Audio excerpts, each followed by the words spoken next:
Olá, seja muito bem-vindo. Eleições 2024, os caminhos da política. Está nascendo aqui o consórcio de mídias Portal Meon e T7 News.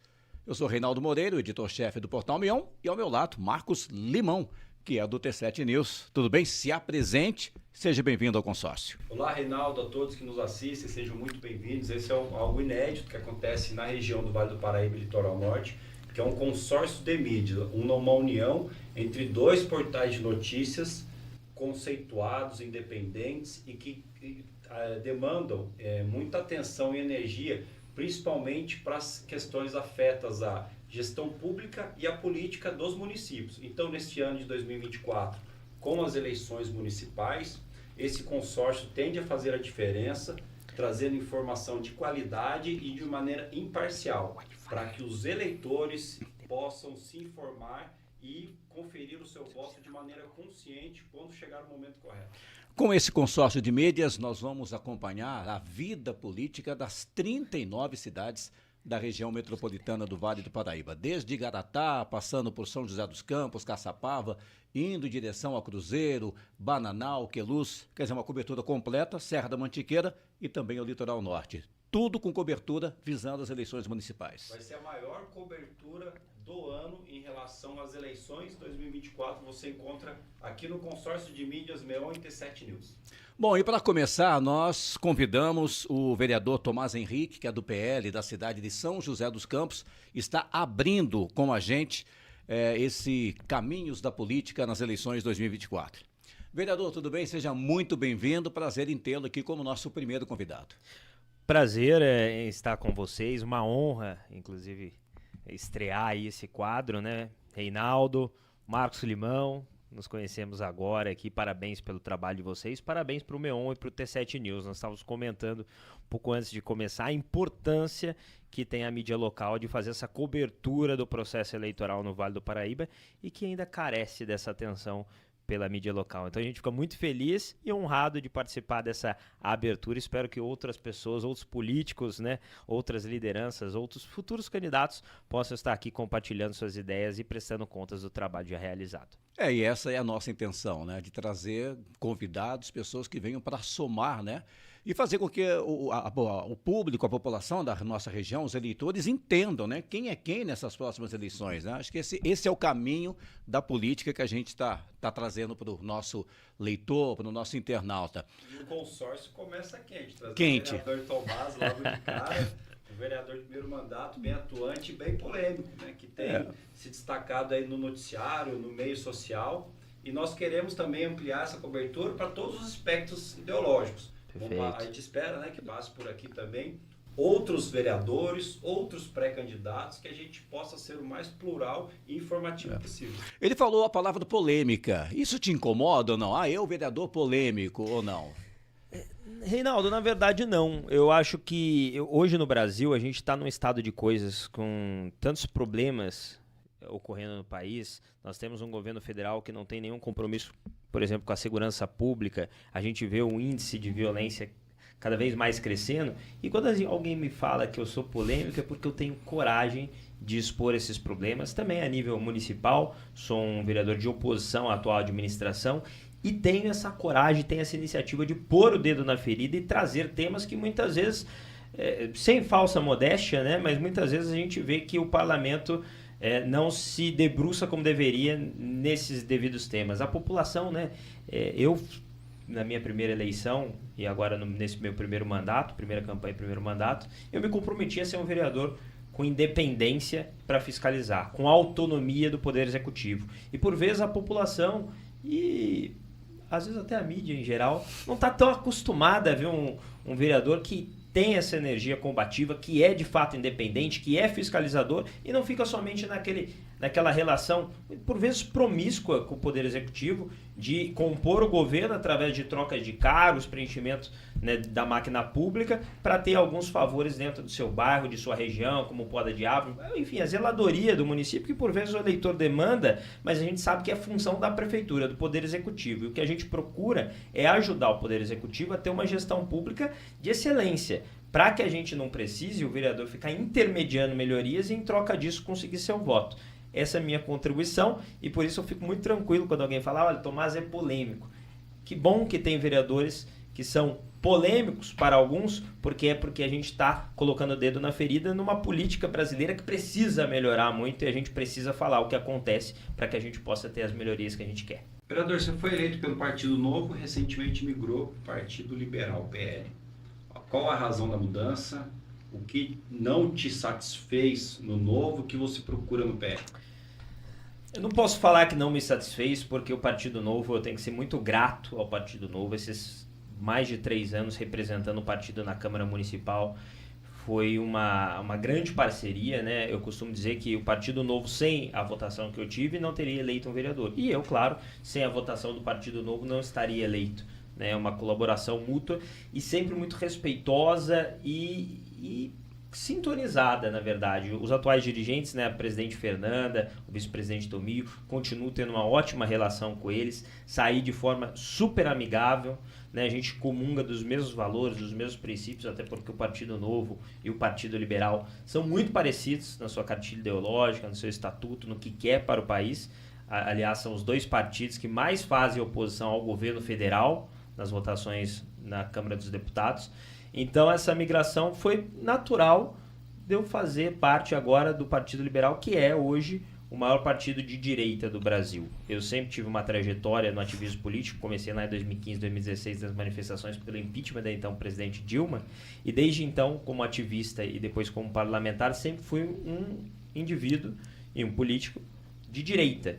E o Partido Liberal se tornou, né, principalmente com a vinda do presidente Bolsonaro, o maior partido de direita do Brasil, onde tem uma série de pessoas e quadros, tanto a nível local, estadual e principalmente nacional, que eu admiro, que me inspiram a fazer política. No Novo também nós temos o governador Romeu Zema, o Marcel, mas a maioria dessas lideranças nacionais que me inspiram estão no Partido Liberal, que tem um projeto que vai muito além de 2024, viu, Limão? O Partido Liberal, quando eu fui lá em São Paulo conversar com algumas pessoas, algumas lideranças, deputados, senadores, tem o interesse de retomar a presidência da República em 2026 e fazer a maior bancada do Senado Federal para que a gente consiga ter senadores sem o rabo preso para poder fiscalizar o Supremo Tribunal Federal. A gente sabe que as indicações do Supremo Tribunal Federal, que é uma instituição importante, não estou aqui brigando com a instituição, mas a gente entende que alguns ministros estão abusando do poder. Bom, o vereador esteve acompanhando o lançamento da pré-campanha, né, a pré-candidatura a prefeito do Dr. Elton em São José. O vereador também não seria um pré-candidato a prefeito? Como é que está essa situação? Foi lá dar o apoio ao Dr. Elton? Conta pra gente, por favor. A gente não pode ter essa vaidade, né? Aliás, a gente pensa na cidade. O que é melhor para a cidade? Hoje eu sou um vereador de oposição e a gente busca uma alternativa à atual administração do PSD em São José dos Campos. E o Elton foi um dos políticos, dos parlamentares aí que tem um histórico de serviço prestado à cidade, foi vereador, é deputado estadual, médico com uma longa carreira na cidade, que está se colocando à disposição para se lançar a prefeito, né, uma pré-candidatura, evidentemente, e como a gente até estava conversando antes aqui, uma pré-candidatura ainda há muita coisa acontecer. A gente sabe que para as pessoas comuns, né, é um período longo ainda, tem 3, 4, curto por vezes, tem 3, 4 meses, passa rapidinho, mas na política esses 3, 4 meses duram muito tempo e muita coisa acontece. Hoje ele é pré-candidato, ele para se viabilizar, né, para ser candidato de fato, ainda falta julho e agosto as convenções partidárias de acordo com a legislação eleitoral, e até lá tudo pode acontecer. Quem sabe a gente ele não compõe uma outra chapa majoritária, ou alguém compõe com ele, surgem outras candidaturas. Então, assim, eu quando me filiei ao Partido Liberal, a gente não pode chegar já querendo sentar na janelinha. Então, eu cheguei, falei, estou me colocando à disposição do partido para vestir a camisa e jogar na posição que o partido achar que eu devo jogar. Se o partido falar, Tomás, nós precisamos de você para uma reeleição, eu estou pronto para ajudar o partido. Se o partido quiser que eu encabece uma candidatura majoritária, eu estou pronto para ajudar o partido. Agora, isso não quer dizer que eu não vou prestigiar um colega que está se colocando como uma alternativa à atual administração, que é o que a gente procura. Então, essa oposição, né, que tem pessoas mais à direita como eu, pessoas mais de centro-direita até de centro, essa oposição a atual administração, tem se articulado para que a gente possa formar uma frente e começar esse diálogo para que lá adiante a gente possa estar ali todos juntos para oferecer essa alternativa para a nossa cidade. Vereador, caso o PL tenha candidatura própria esse ano, considerando a importância do município de São José dos Campos, quem poderá ser o candidato? Como são as discussões internas do partido? Limão, eu me coloquei à disposição do partido, caso o partido queira ter uma candidatura majoritária. Mas nós temos também o nosso presidente municipal, o vereador Lino Bispo, que também se colocou à disposição. E eu acho que essa é uma escolha partidária, que nós vamos respeitar o processo partidário de escolha, seja qual for ela. E há também a especulação, né, as conversas que a gente escuta, que o Partido Liberal possa trazer um outro nome, né, de outro partido político ou algum liderança que já está no partido para se lançar fora desses candidatos, desses pré-candidatos que já estão eleitos, que são vereadores, né? Então a gente está à disposição do partido para trabalhar nesse sentido. Claro, nosso desejo é que o Partido Liberal possa contribuir com uma alternativa à administração municipal, porque a gente acredita que a cidade não vai bem como deveria ir. Normalmente essa decisão ela não se restringe ao diretório municipal, a militância. Normalmente ela vem das instâncias superiores. Executivo estadual, executivo nacional, é uma decisão de cima para baixo. Geralmente a eleição municipal é assim que acontece. Sim. Em São José será essa a tendência ou o grupo daqui vai ter autonomia e decidir? Não, eu acredito, Limão, que a tendência deve ser essa e está certo em sê-la. Nós estávamos falando aqui do projeto do Partido Liberal para 2026. 2024 passa por 2026 e o Partido Liberal precisa pensar qual é o melhor plano para ele em 2026 nas eleições municipais de 2024 em São José dos Campos. E nós precisamos respeitar esse processo. Hoje nós temos duas lideranças, que é o presidente do partido, o Valdemar da Costa Neto, e o presidente de honra do partido, o presidente Bolsonaro. Eles irão decidir os rumos do Partido Liberal, não só em São José dos Campos, mas em todo o Brasil.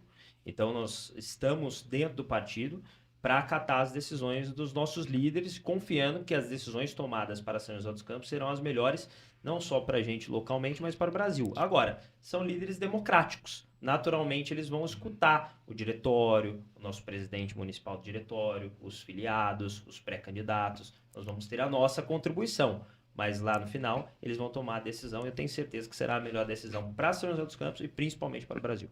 Além do vereador que esteve acompanhando esse lançamento da pré-candidatura do Dr. Elton, outros vereadores também de outros partidos estiveram lá, teve gente do PSDB, enfim. Existe uma ideia de se criar, ou de repente ter um candidato de oposição, todos fechados com um único candidato para enfrentar a atual situação, até porque o Cury, o PSDB ainda não definiu se será candidato, mas o Cury tem uma forte ligação com o PL, lá no Senado, né? Ele trabalha junto ao PL no Senado, né? Como ficaria essa situação? O PL também ficaria com o PSDB ou ficaria um candidato só de oposição? Qual é o seu pensamento sobre isso? Reinaldo, como a gente comentou aqui há pouco, né? É um evento de lançamento de uma pré-candidatura de alguém que está se colocando à disposição da cidade para eventualmente viabilizar uma candidatura, mas todo esse grupo ainda vai ter muita conversa, muita coisa a se pensar nos próximos 3, 4 meses até as convenções partidárias. O PSDB, se eu não me engano, já se manifestou em outras ocasiões com o presidente Melo, né, ex-secretário municipal, que teria candidato majoritário, não sei se eles mantêm essa postura. Tinha, além de muitos filiados, apoiadores do PSDB lá, 2 vereadores do PSDB, né, a vereadora Dulce Rita e o vereador Dr. José Cláudio, que são vereadores de oposição à atual administração, né? Antes o PSDB tinha 4 até 5 vereadores, hoje só sobrou os 2 no PSDB. Foram eleitos 5, né? Se eu não estou enganado. Foram eleitos 5, um foi para o PSD, tá, né? 2 foram PSD, na verdade, primeiro juvenil já há alguns anos, mais recentemente o presidente da Câmara, Roberto Deleve, e agora o Renato Santiago também anunciou filiação ao União Brasil, né? Vem para um projeto de oposição à atual administração em apoio à pré-candidatura do Dr. Elton. Sobrou 2 vereadores no PSDB que são de oposição, então a gente acredita que o PSDB deva caminhar ou com candidatura própria ao majoritário, seja Eduardo Cury ou outro nome, ou compondo esse bloco de oposição de alternativa à cidade. Aí não consigo falar mais, porque daí a gente precisaria escutar o que os correligionários filiados do PSDB estão pensando a esse respeito, mas a nossa intenção é essa, é mostrar que ali tem várias correntes, várias matizes ideológicas, mas todos imbuídos do mesmo valor, né? De recuperar a cidade, devolver a cidade aos joseenses e mostrar que São José dos Campos pode mais, pode ter uma administração mais competente e mais ética para que a cidade possa caminhar para o futuro. Vereador Tomás, desde a redemocratização do Brasil, nós vivemos uma polarização. PT, PSDB, esquerda, direita. O município de São José dos Campos vivenciou isso aqui na realidade, né, das disputas eleitorais. Esse ano, acompanhando essa tendência nacional, me parece que o adversário não é mais a esquerda, mas sim alguém alinhado a esse campo espectro ideológico da direita também. Como que está esse arranjo, esses grupos políticos e essa disputa entre direita e direita? Quem que é o verdadeiro legítimo do bolsonarismo e quem não é bolsonarista, mas quer tirar uma casquinha? Como é que está essa conjuntura política atual? Limão, engraçado sua pergunta, né? O presidente Bolsonaro é o maior líder da direita no Brasil. E quando nós começamos o movimento pelo impeachment da então presidente Dilma, havia uma série de pessoas ali que não sabiam o que sairia daquilo, né? Quando eu comecei, o pessoal falava, olha a turminha do PSDB indo para as ruas. E o que a gente não queria, que a gente queria não era o PSDB como alternativa ao PT. A gente queria uma alternativa que tivesse muito mais força, muito mais contundência na oposição ao petismo. E daí surgiu o presidente Bolsonaro, cumprindo esse papel, foi eleito presidente, fez um bom governo. Claro, ninguém é perfeito, vai errar, só Cristo foi perfeito, né? Por vezes tem muitas críticas, né? A gente erra, é normal, como diz o presidente, a gente dá nossas caneladas, né, ao longo da trajetória política, eu também dei as minhas, mas a gente acredita que, principalmente nesse momento, que o presidente Bolsonaro tem sofrido uma perseguição, né, por conta do seu mandato de 4 anos, por ser o único nome viável hoje numa eleição presidencial, é necessário que a direita se una em apoio ao presidente Bolsonaro. Se você não apoiar o presidente Bolsonaro e não denunciar a perseguição que ele está sofrendo, e se colocar à disposição para ajudar nesse sentido, o próximo a ser perseguido seremos nós. Serão as opiniões de direita que serão criminalizadas no debate público. O discurso de direita dentro da democracia vai ser proibido e chamado de antidemocrático. É essa a trajetória que eles estão caminhando para levar com a perseguição de Bolsonaro, e se Bolsonaro for punido por crimes que ele não cometeu e que ele é acusado de ter cometido, é o primeiro passo para que toda essa direita seja sufocada. Então, respondendo a sua pergunta, quem é o Bolsonaro? Quem está querendo tirar uma casquinha? É só observar quem vai até o fim com o presidente Bolsonaro, que denuncia essa perseguição, tem coragem de denunciar, e aquele que quer estar perto, mas quer uma distância, aquela distância calculada, para falar, não, eu estou na direita, mas também não quero estar no mesmo partido. Eu estou junto, mas também não quero estar perto demais. Essas pessoas que fazem esse cálculo eleitoral, pensando apenas nelas e não no futuro do país e não na perseguição que o presidente Bolsonaro está sofrendo, que todo o campo ideológico da direita está sofrendo. São pessoas que agem por conveniência. Se a direita for criminalizada, eles adequam o discurso e fazem um discurso mais brando, mais moderado, permitido, digamos assim, pelo sistema. É isso que a gente não quer. A gente quer pessoas com coragem de denunciar o que está acontecendo no Brasil. E hoje quem denuncia é o presidente Bolsonaro. Por exemplo, Partido Liberal. Quando eu me filiei, teve gente que falou, mas Tomás, não tem um risco do Partido Liberal ser punido pela Justiça Eleitoral, que está sendo acusado de ter apoiado o golpe, vai acabar o partido, e daí você vai ficar sem mandato. Eu falei, eu não estou na política para pensar no meu mandato, eu estou na política para pensar no bem do país. E se eu tiver que perder um mandato por estar no Partido Liberal, que é o partido certo de se estar nesse momento que o país está passando, é um custo que eu estou disposto a pagar.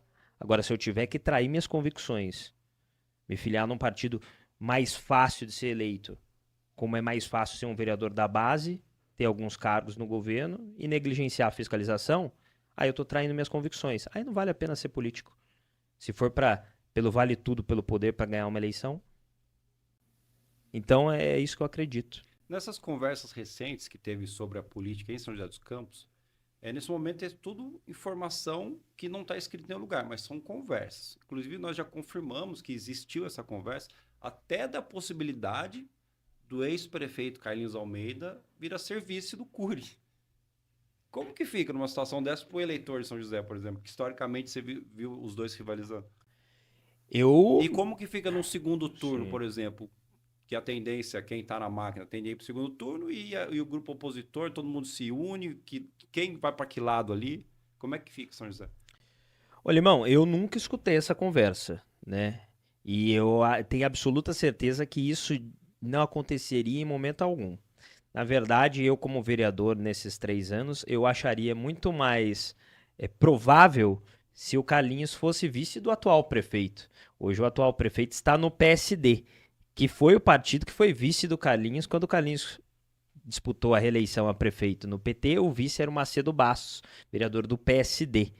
Pode ser que o PT queira agora compor a vice do Anderson, até porque o Carlinhos só pode participar das eleições, ele está ficha limpa, digamos assim, porque quem salvou o Carlinhos de uma inegibilidade foi a Câmara Municipal de São José dos Campos com os votos da base do prefeito Anderson, sob liderança do líder de governo do prefeito Anderson na Câmara Municipal, que votou as contas reprovadas do Carlinhos pelo Tribunal de Contas do Estado e aprovou essas contas, habilitando ele a concorrer nas eleições. Então, acho que se tem alguém que quer o Carlinhos de volta, é a turma da prefeitura, é o PSD. Então a tendência é pro lado de lá. Né? Eu acredito que sim, parece que sim. São muito amigos. Essa tua oposição, aparentemente, o Tomás Henrique é o vereador assim que faz a maior oposição ao governo Anderson, né? Qual é o calcanhar de Aquiles do prefeito Anderson? Onde você mais pega no pé? O que mais acontece para deixar você assim nessa ferrenha oposição?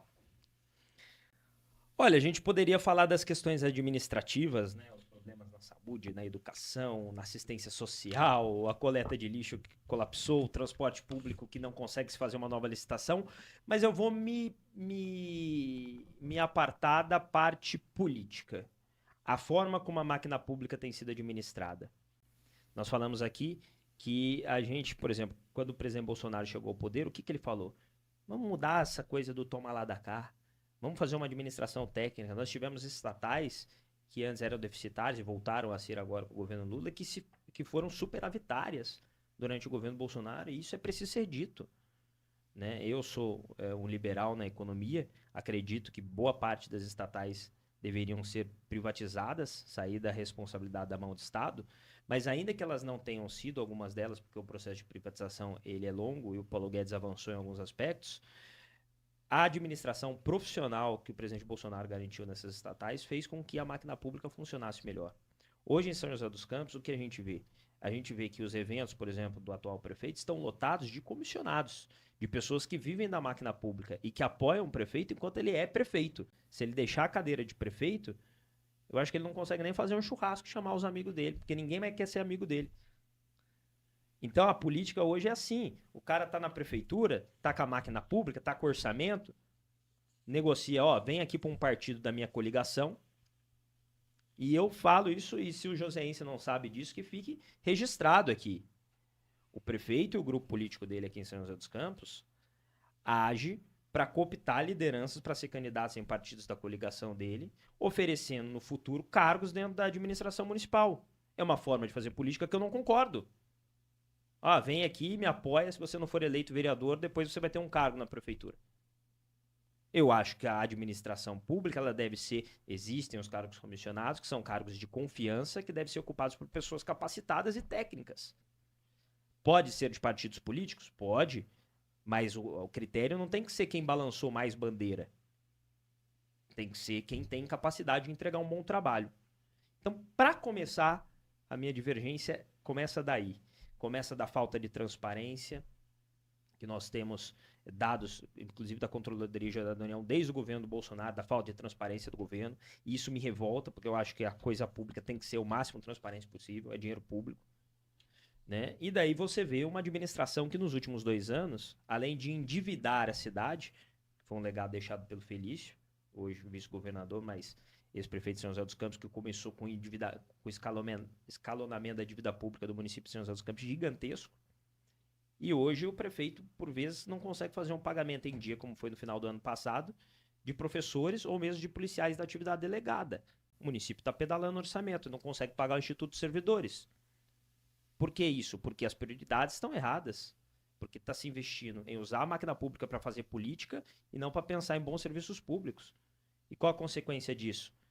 É a empresa terceirizada na saúde investigada pela Polícia Federal por corrupção. É o caos na coleta de lixo, porque se fez uma licitação que foi avisado que ia dar errado pelo próprio secretário do prefeito, e mesmo assim ele viabilizou a contratação da antiga empresa da coleta de lixo, que colapsou, porque o valor não era o valor necessário para conseguir prestar um bom serviço.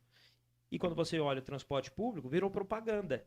Fala-se de transporte elétrico, mas os ônibus que estão na rua, nos circulares, principalmente, são os mesmos ônibus de 18 anos atrás, de uma licitação que já acabou, de um contrato que já acabou há 3 anos e está sendo prorrogado por tempo indeterminado. As empresas estão recebendo dinheiro público, subsídio público, sem ter contrapartida. E daí, eu me pergunto, a prefeitura é incapaz de fazer uma nova licitação de um novo transporte público, como prometeu o ex-prefeito em campanha, ou ela não quer fazer uma nova licitação de transporte porque quer que as empresas se mantenham com o contrato prorrogado? Então, esse tipo de questionamento me deixa indignado, e meu compromisso foi também, Reinaldo, de ser um vereador fiscalizador independente. Então, ainda que eu... Claro, tem coisas também que funcionam na cidade, até pelo legado de administrações passadas, como do ex-prefeito Emanuel, do próprio Eduardo Cury. E isso tem que ser valorizado. Nós estamos numa boa cidade, que tem piorado nos últimos dias, mas numa boa cidade. Você consegue ter alguma demanda tua atendida pela gestão? Pois é. O fato de eu ser fiscalizador, isso foi mal visto, porque as pessoas, a própria administração da prefeitura não estava familiarizada com o vereador que tem esse tipo de abordagem. Eu não entrei para ser oposição, Reinaldo. Eu entrei para ser independente, mas não aceitaram a minha independência. Eu fui perseguido por ser um vereador independente dentro da Câmara Municipal. Os meus projetos eram vetados simplesmente porque eu não votava a favor de aumento de IPTU, por exemplo. Projetos que eu discordava do prefeito, eu ia lá e votava contra. O que acontece? O prefeito age com sua base para derrubar os projetos dentro da Câmara Municipal. Projetos bons para o município, Reinaldo. Projetos que são assim, que vão ajudar a cidade de São José dos Campos nas mais diversas áreas e que não prosperaram dentro da Câmara Municipal porque o vereador não é da base. Isso não é a forma correta de se fazer política. Olhar a cor partidária, olhar a ideologia. A gente precisa pensar o que é bom para o cidadão. Se é bom para o cidadão, aprove. E é isso que eu brigo ainda na Câmara, para que a gente mude essa mentalidade. São José dos Campos não pode ser refém desse tipo de vício político que a gente não via há décadas atrás e agora a gente volta a ver em São José dos Campos. Vereador, você comentou esse desarranjo na cidade. Educação, com FUDEB, coleta de lixo, saúde investigada, endividamento. Onde está a Câmara Municipal nesse problema todo? O que a Câmara tem feito ou não tem feito? Como é que você define o seu trabalho e o dos seus colegas, principalmente porque a Câmara que dá a palavra final nas decisões da cidade, ela que impõe o rumo. Se a cidade está indo para o buraco, a culpa, sem dúvida nenhuma, é da Câmara, é do Parlamento. Muito boa pergunta, Marcos Limão. É bom a gente esclarecer para a população que o orçamento é elaborado pelo Poder Executivo, mas é o Poder Legislativo que aprova esse orçamento e que poderia emendá-lo, alterá-lo, né, colocar as prioridades nos lugares corretos. Isso não ocorre hoje porque ainda a atual administração tem maioria no parlamento. Então, os vereadores de base de governo votam, assim como acontece no governo federal, que o Lula consegue aprovar as maiores atrocidades contra o brasileiro, porque tem uma base fiel a ele em troca de emendas e de cargos. Aqui a gente não tem a emenda impositiva, mas os vereadores da base, eles têm... em conversas com a própria prefeitura diretamente, autonomia para apontar onde o prefeito, faz uma quadra aqui no meu bairro, faz um investimento aqui na minha região. E daí ele troca esse voto dele por essa emenda informal que ocorre na administração municipal. E eu acho que está errado agir dessa maneira. Então, hoje a Câmara Municipal, por exemplo, o bloco de oposição, que é minoritário, propôs 5 comissões especiais de inquérito, semelhante à CPI que ocorre, que é o trabalho do vereador. O trabalho do vereador legislar e fiscalizar.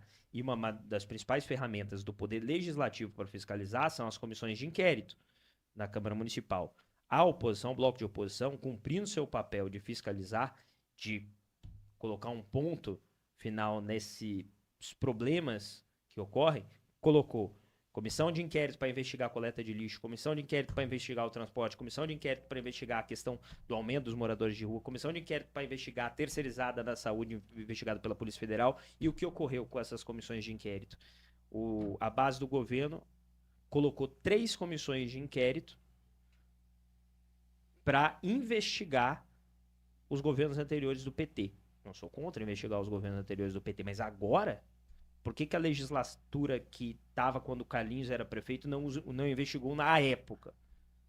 Aí colocaram 3 comissões, porque o nosso regimento permite 3 comissões de inquérito simultâneas. A base colocou 3 comissões de inquérito, a oposição 5 comissões de inquérito, e o presidente da Câmara, que é da base do governo, abriu as 3 comissões de inquérito para investigar o governo do PT de 10 anos atrás e blindar pelo regimento, porque o regimento só permite 3 comissões, que a gente pudesse investigar a atual administração. Então a Câmara, Limão, pelo menos a oposição, o bloco de oposição, tem buscado fazer sua parte, mas tem tido dificuldades por conta dessa dinâmica de blindagem, que é uma das coisas que me fazem ser crítico à atual administração. O período agora da janela partidária tende a aumentar o bloco de oposição ou diminuir na Câmara? Eu acredito que aumentar. Aumentar. Hoje, nós tivemos ontem a filiação do vereador Renato Santiago, que era o vereador da base de governo, à União Brasil, que está se colocando como um partido, né, de oposição e de alternativa à atual administração. Imagino que ele deva votar com a oposição a partir de agora. Esse é um período que, dentro da política, né, as coisas quase que não acontecem mais no município, né? Porque toda essa tratativa envolvendo as eleições, né, acaba consumindo tempo, né? Dizem que o primeiro ano de mandato é um ano difícil, que você herda o que ficou lá de trás. E o último ano é um ano eleitoral que você tem que, né, tá dentro do jogo, né? Como é que é para vocês trabalharem nesse ano eleitoral? Deixa um pouco de lado algumas demandas, tem que investir numa campanha. Que o que a gente observa é isso, né? Todo esse jogo aí já começou, né? Não, e a população vê isso e fala, mas então o político no primeiro ano não trabalha nem no último? É 2 anos. São 2 anos. São 4 anos de mandato e só trabalha 2 anos? E a gente fala o seguinte, né? O poder legislativo, é claro, a nossa atribuição, ela é importante porque é de fiscalização ao executivo, mas é muito menor do que as atribuições de um poder executivo. O executivo é quem executa, quem cuida da cidade de fato. E o vereador tá ali para cobrar, para falar, isso aqui não tá funcionando, isso aqui tem que melhorar e tal, não sei o quê. E fazer as proposições legislativas, fazer essa fiscalização que a partir de uma denúncia ou do diálogo, quando é uma boa administração democrática que quer escutar boas sugestões, é possível estabelecer um diálogo com uma boa administração, que não é, do meu ponto de vista, o caso da nossa atual. Mas daí você consegue avançar nesses aspectos. Hoje a população de São José dos Campos vê realmente uma administração e uma política paralisada por conta desse período eleitoral. E por isso, por exemplo, eu sou contra o Instituto da Reeleição para cargos executivos. Porque o prefeito ele passa mais tempo, né, no último ano de mandato pensando em como ele vai ganhar a reeleição dele do que administrando a cidade. Nosso atual prefeito, ainda que ele fale de administração municipal, o que ele mais faz no 7º andar não é despachar na prefeitura, é fazer reuniões políticas para trazer aliados políticos para os partidos da coligação dele. Quem conhece a política de São José dos Campos sabe como funciona. Então, a estrutura da máquina pública sendo utilizada para conseguir a reeleição, ao invés de garantir uma qualidade de vida para o joseense. Enquanto isso, a gente, com todos esses problemas, colapso de lixo, transporte, etc., no ar, sem uma solução que o joseense tanto quer. Vereador, sua condição de pré-candidato a prefeito foi o que te conduziu por uma condenação na Justiça Eleitoral por propaganda eleitoral antecipada negativa. O senhor fez 3 postagens nas redes sociais criticando o prefeito Anderson e no contexto das mensagens passa a ideia do não voto. Isso para a Justiça Eleitoral é um ilícito e o senhor foi penalizado. O senhor sabia que estava cometendo um ato ilícito? Não sabia? fez as mensagens assim mesmo? O que buscava naquele momento com aquelas postagens? Limão, sendo bastante franco com você, quando chegou esse processo, sentei com meu advogado, a gente foi estudar ainda mais a legislação eleitoral, que como a gente estava falando antes, a legislação eleitoral, a cada eleição ela se altera. E a questão da propaganda eleitoral antecipada negativa, se eu não me engano, você que é advogado também pode me ajudar a lembrar disso, meu advogado falou que não era nem uma lei, não estava na lei, era uma resolução que tinha essa previsão, etc. Então, de fato, passou despercebido. Né? Quando eu fiz, porque o que acontece? Eu sou um vereador de oposição, eu faço críticas ao prefeito. E eu também uso o recurso do patrocínio, do impulsionamento, para prestar conta do meu trabalho para o maior número de pessoas possíveis. O meu trabalho é de oposição. Logo, quando eu presto contas no meu trabalho, haverá críticas à atual administração no meu trabalho. Meu trabalho é fiscalizar o prefeito. Então, quando você impulsiona um conteúdo com críticas ao prefeito, do meu ponto de vista, e foi a minha defesa, não é fazendo uma campanha eleitoral antecipada negativa, é prestando contas do seu trabalho de fiscalizador. A Justiça Eleitoral entendeu de outra maneira. Eu entendo também a compreensão do Ministério Público e da Justiça Eleitoral. A gente vai aprendendo, né? Se errei, vou assumir meu erro. Tem uma multa aí que parece que dá para parcelar. Se não der para parcelar, eu tô lascado. Hein? Né? 10 mil reais. Parece, meu advogado também falou que dá para parcelar 60 vezes. Essa é a minha esperança. Né? E é o custo da política. Errei.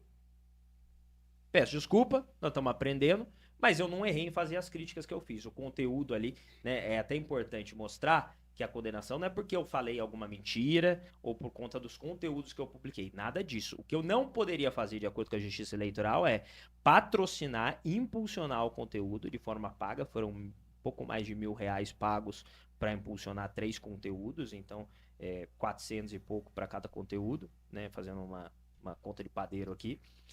Para mais pessoas verem a prestação de contas do meu trabalho de fiscalizar o prefeito. Se isso for um erro, paciência, vão parcelar em 60 vezes, vão pagar. Agora, a crítica eu mantenho, o conteúdo da publicação é verdadeiro e a gente, inclusive, tirou o impulsionamento, conforme a Justiça Eleitoral mandou, mas eu refiz o conteúdo sem impulsionamento, porque o conteúdo é verdadeiro e o joseense precisa saber aquilo que está no conteúdo. Então eu entendo que quem agiu para tirar essas postagens do ar, tentar pegar ali uma resolução da Justiça Eleitoral, tentar ali, como é que a gente derruba isso aqui? Na verdade, queria impedir o meu trabalho de fiscalização, queria impedir que o joseense tivesse acesso a essas denúncias. Isso que incomodava eles e não questões meramente formais da legislação eleitoral. E se queria impedir o seu trabalho parlamentar, por que o senhor não recorreu? Os processos já transitou em julgado, o senhor aceitou a decisão? Eu aceitei a decisão. Eu acho que a gente pode discordar da justiça, mas a gente precisa respeitar a justiça. Eu entendi que, tendo em vista que tinha uma resolução ali que falava que a propaganda eleitoral antecipada negativa, que é um impulsionamento de conteúdos negativos, pode ser interpretado por um juiz, cabeça de juiz, né? A gente não manda na cabeça de juiz. Cabeça de juiz poder interpretar como uma campanha eleitoral antecipada negativa. Eu falei, bom, é melhor a gente aceitar a decisão, aprender com esse possível erro e refinar a forma de nós fazermos críticas. Então, por exemplo, a questão do impulsionamento, eu continuo fazendo, eu faço o impulsionamento dos meus conteúdos para mostrar a prestação de contas do meu trabalho para a maioria dos joseenses. Só que daí, a questão quando eu faço críticas à administração municipal, isso eu deixo de fora do impulsionamento. Eu prefiro agora impulsionar falando dos nossos projetos de leis que estão avançando, das nossas iniciativas, quem sabe um trecho aqui da nossa entrevista mostrando a prestação de contas do nosso trabalho, que é importante que a gente faça, mas essa questão das críticas, vou seguir a legislação eleitoral, a resolução da Justiça Eleitoral, para que a gente não tenha problemas semelhantes, ainda que, como eu disse antes, eu discorde, porque eu acho que complica o meu trabalho. Eu sou vereador de oposição, sou fiscalizador e preciso mostrar os problemas que a cidade está tendo. Não posso impulsionar? Tudo bem, mas a crítica eu vou continuar fazendo. Tem um projeto, talvez o mais recente, né, proposto pelo vereador, que é pagamento de multa, né, multar usuários de drogas ilícitas em São José dos Campos, pagamento de multa de R$500, de R$1.000, pode até aumentar. Gostaria que o vereador explicasse sobre esse projeto e se vai avançar esse projeto na Câmara. Reinaldo, eu acredito que sim. Nós conseguimos um parecer favorável da Comissão de Justiça, o relator foi o vereador Zé Luiz, né, acompanhou o vereador relator, o vereador Walter Hayashi, na Comissão de Justiça, e o projeto está apto a ser votado no plenário. Agora eu preciso convencer uma maioria de colegas para que a gente possa aprovar. E o projeto, ele nasceu, na verdade, foi um texto que nós adequamos, mas que já está em vigor em cidades de Santa Catarina, principalmente. Blumenau, Balneário Camboriú, Joinville já tem discutido um projeto semelhante. Alguns de iniciativa de vereadores do Poder Legislativo e outros municípios com a iniciativa sendo do prefeito, né? Mas o que acontece? Hoje a gente vê que a posse de uma droga, por exemplo, de uma maconha, ela está despenalizada pelo Código Penal, né? Então, o sujeito, se ele for pego... Não é crime, vereador. Só não é Então, apenado com prisão, mas é crime. Foi o que eu falei, droga. está despenalizado, não falei descriminalizado, né? Então, Não, existe pena de advertência, Então, medida educativa, exato, existe pena. medidas socioeducativas, então você não tem um inquérito criminal que você vai cumprir alguma pena. Então está despenalizado, ainda que esteja presente no Código Penal, é despenalizado a posse de drogas, e você acender um baseado na rua, você não é preso, você não é punido, não tem um inquérito criminal, você vai cumprir medidas socioeducativas. Você é punido, mas só você não é punido com prisão. Perfeitamente. Agora, uma punição de uma medida socioeducativa, eu acredito, Marcos Limão, que é muito branda e que isso não inibe o usuário de droga, principalmente nos espaços públicos. Então, o que acontece hoje no Brasil quando você vê essa realidade do uso de drogas em espaços públicos? É que as famílias, crianças, mulheres, pais, mães, não conseguem ir numa praça, não conseguem ir num parque. Eu tenho relatos de pais que falam: meu filho não brinca mais na quadra do bairro porque determinada hora junta uma rodinha de maconheiro ali, fica fumando um baseado, e eu não tenho liberdade de deixar meu filho brincar na quadra, porque senão ele vai ser influenciado negativamente por isso. Então nós estamos perdendo a nossa cidade para maconheiros que ficam em praça, em quadra, poliesportivo, que é um lugar de esporte, é um lugar de desenvolvimento das pessoas, né? Uma Esse atividade projeto tão ele importante. determina alguns locais, é isso? São os espaços públicos, né? Então, assim, eu estou legislando, tem a crítica, né, muitas vezes jurídica que se faz, você está legislando em matéria penal. Não, eu estou legislando sobre espaços públicos no município de São José dos Campos. É como, por exemplo, fazer uma proibição do fumo em lugares fechados ou em parques públicos. Nós estamos criando uma multa administrativa, que vai ter uma junta administrativa de recursos. Você pode cancelar a multa caso a pessoa aceite o tratamento, né? Então, uma série de medidas para, primeiro, devolver os espaços públicos para as famílias, para que a gente pare de... Eu não aguento mais. Muitas vezes o cara fala: pô, eu tô dentro de casa e a fumaça da maconha da praça da frente tá entrando dentro de casa. A gente vai aceitar isso passivo. Eu sei que a Polícia Militar e a Guarda Municipal têm atribuições muito importantes do que ficar parando para ficar correndo atrás de maconheiro. E por isso, por ser despenalizado hoje criminalmente, é que muitas vezes isso passa, né? O policial fala: puxa, não tem o que fazer. Se eu pegar ele vai assinar um termo circunstanciado lá e, no máximo, uma medida socioeducativa. Se for menor de idade, eu tenho que chamar o pai. Então a gente precisa criar um mecanismo administrativo, municipal, para devolver os espaços públicos para as famílias joseenses e para inibir o consumo de drogas, que está acabando com as nossas famílias, com os nossos jovens. A maconha é a porta de entrada para outras drogas. Mas tem outras coisas, né? Ela não é tão nociva. A gente tem se a gente liberar a maconha, a gente vai ter uma fábrica de esquizofrenia no Brasil, e esse custo vai para o SUS, é para o sistema público. Então, a responsabilidade e a escolha individual, mas a responsabilidade é coletiva. O indivíduo escolhe fumar maconha, mas se ele tiver um problema com esquizofrenia, todo o coletivo tem que pagar para ele ter um tratamento no SUS?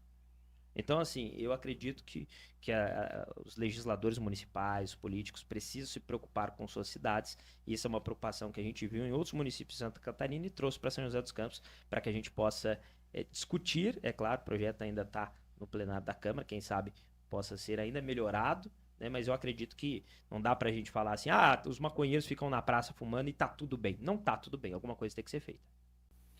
Olha, só para finalizar aqui, você tem talvez um perfil de uma pessoa, morador de rua, né, em situação de rua, que de repente não tem a condição de pagar uma multa, né? aí teria que entrar a medida socioeducativa, né? Só para a gente poder entender, porque não dá para colocar todo mundo no mesmo balaio aí, né? Tem que Sim. talvez ter um peso diferente para quem foi abordado nesse local, né? Só para a gente finalizar esse contexto aí. O morador de rua, quando você fala É do só morador... um exemplo que eu Não, dei, né? perfeito, Reinaldo. Eu acho que esse projeto, ele consegue ajudar muito mais a cidade na questão do usuário de maconha nos espaços públicos do que com o usuário de crack, por exemplo. O usuário de crack é um problema que uma multa, vamos ser franco, não vai Não resolver. vai resolver. O que a gente defende para o usuário de Tá. crack é um outro projeto que a gente tem, que cria uma equipe multidisciplinar para fazer a prospecção das famílias ao usuário de crack para conseguir internação compulsória, internação voluntária. E por que isso? Hoje, na justiça, é muito difícil a internação compulsória através do pedido do poder público. No entanto, quando a família faz esse pedido, as chances do benefício ser concedido pela justiça aumentam. Só que as famílias desses usuários de drogas, de crack, principalmente nas ruas, por vezes não sabem nem o que procurar, não sabem o que fazer, como é que eu ajudo o meu parente, como é que eu peço uma internação compulsória. Então, eu defendo que a prefeitura crie uma equipe multidisciplinar com assistente social, até porque às vezes essa família também está em situação de vulnerabilidade, com advogados para ter uma assessoria jurídica para como fazer isso, para que a família possa fazer o pedido embasado de internação compulsória e aí a gente consiga tirar essas pessoas da rua, dar um tratamento que tem que ser compulsório. Eu não acredito na internação voluntária. O cara fica 2, 3 dias e sai. Esses caras já estão numa compulsão pela droga, que eles saem de si, eles perdem o controle. E se a gente não tiver internação compulsória, fica muito difícil. E outro ponto, para encerrar, é o apoio das entidades confessionais. Aqui em São José dos Campos, a Secretaria de Assistência Social, respeito o secretário, mas eu acho que ele está equivocado em não ter uma parceria mais firme, mais sólida com as entidades confessionais da Igreja Católica, Evangélica e Espírita. Né? A administração pública às vezes tem um preconceito com as entidades confessionais que fazem o acolhimento de moradores de rua, porque além de fazer o tratamento mental e toxicológico, eles fazem o tratamento espiritual. Eu acredito que o problema das drogas tem que ser tratado também sob esse prisma. As pessoas têm que escutar também sobre o evangelho para conseguir se libertar das drogas. Então, quando o poder público não faz essa parceria com as entidades confessionais por preconceito religioso, perde a sociedade que não tem esse acolhimento das entidades confessionais com o apoio do poder público. Em São José dos Campos, eu acredito que essa parceria com essas entidades confessionais que fazem acolhimento poderiam ser muito mais fortes, firmes, para que esses moradores de rua pudessem ser acolhidos e saírem das ruas. Vereador, mas não cabe ao Estado dar esse viés espiritual no tratamento, né? Isso é uma questão de foro íntimo, o Estado é laico e como que adequa essa controvérsia? Eu acho que é por isso que determinados serviços a gente terceiriza. Nós temos religiões de matriz afrodescendente, nós temos diversos, nós temos de matriz oriental. E por que segmentar aí algumas e outras não? Não, Marcos. Eu acredito que todas... Por exemplo, nós temos aqui, por exemplo, na educação pública de São José dos Campos, várias entidades que são conveniadas com o poder público, né, naquele sistema de oferecer uma educação infantil para as nossas crianças, que são terceiras, são do terceiro setor, e que são ligadas a entidades religiosas. Tem entidades do terceiro setor da Igreja Católica, da Igreja Evangélica, até do Espiritismo. Não há nenhuma vedação também que haja das religiões orientais ou de matriz africana, haja um convênio desde que siga os princípios da administração pública municipal em São José dos Campos. Não tenho nenhuma vedação, nenhum preconceito, não estou excluindo nenhuma religião de poder contribuir. O que eu estou defendendo é que o poder público, esse discurso tem que ser laico. Mas quando você terceiriza um serviço para uma entidade confessional, como é o caso na educação pública, não há problema nenhum que tenha a profissão de fé dentro dessa terceirizada. Nós já temos, mais uma vez, o exemplo das entidades de educação, por exemplo, Padre Bonafé, que presta o serviço de educação para o município. Nós temos a Célio Lemos, que é ligado aos espíritas. Não há problema algum. Então, fazer esse convênio da assistência social com as entidades confessionais que fazem acolhimento. E daí eu falo, Marcos, eu não sei qual que é a sua opinião a respeito, mas muitas assistentes sociais têm preconceito com essa questão das entidades confessionais. Isso é ruim, porque elas fazem um trabalho fundamental no acolhimento, no tratamento, na recuperação dessas pessoas dependentes químicas. A gente não pode, por preconceito religioso, por qualquer matiz ideológico que seja, perder a parceria dessas entidades. E eu estou falando isso porque eu estou em contato com algumas entidades que não conseguem essa parceria com o poder público municipal. Eu acho que a gente está perdendo uma oportunidade de cuidar dessas pessoas. Ok.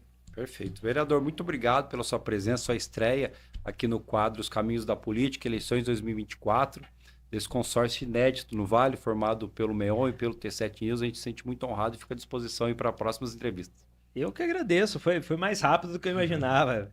Parabéns para vocês, bom trabalho, espero muito sucesso nessa empreitada e, mais uma vez, parabéns pela iniciativa. Nós precisamos que os portais locais de mídia deem esse espaço para que os políticos possam expor suas ideias e que os eleitores, o cidadão, possa entender, conhecer a ideia de cada um, questioná-la e ver essa prestação de contas. Parabéns. Perfeito, muito obrigado. Conversamos Reinaldo. hoje com o vereador Tomás Henrique, do PL de São José dos Campos, né, abrindo essa série de entrevistas que nós vamos aí levar até as eleições 2024. O trabalho só está começando. É o nosso portal MEON, juntamente com o T7 News, nesse consórcio de mídia. Marcos, até o próximo. Muito obrigado, Reinaldo. Muito obrigado à sua audiência, ao vereador também pela presença. Obrigado. Obrigado e até a nossa próxima entrevista. Conto com você. Até lá.